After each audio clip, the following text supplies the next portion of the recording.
প্রকৃতির এই অপরূপ দৃশ্য যেন মনে হয় এত মনটাকে আনন্দিত করে তোলে। দেখো দুপাশারই গাছগাছালি, সবুজ গাছ, আর তার সঙ্গে দেখো দুপাশারই পুকুর, এত ভালো লাগছে যেন মনটাকে যেন উৎফুল্ল করে তুলছে।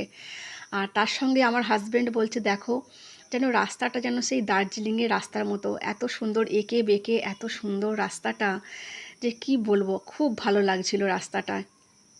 আর এই রাস্তাটা দিয়ে আমরা হামেশাই এখান দিয়ে যাতায়াত করি, আর খুব ভালো লাগে এই রাস্তাটা দিয়ে। মুন্সিয়াটের রাস্তাটা নিশ্চয়ই তোমরা যারা মুন্সিয়াটে থাকো তারা নিশ্চয়ই জানবে এই রাস্তাটা, আশেপাশে যারা থাকো তারা নিশ্চয়ই জানবে। এত ভালো লাগছে দেখো দুপাশারই কত গাছ, এত রঙিন সবুজ সবুজ গাছ হয়ে আছে। আর তার সঙ্গে দেখো একটা এখানে গরু, আমার গরুকে তো প্রচণ্ড ভয়। আমি তাই আমার হাজব্যান্ডকে বলছি দেখো ওই দূরে একটা গরু, গরুকে তো প্রচণ্ড ভয় লাগে, কারণ আমার একটা ছোটোবেলাকার এক্সপিরিয়েন্স আছে। দেখো যে গরু আমাকে তাড়া করেছিল, হ্যাঁ সেই এক্সপিরিয়েন্সটা আমার খুবই আছে, সেই জন্য আমার খুব ভয় করে।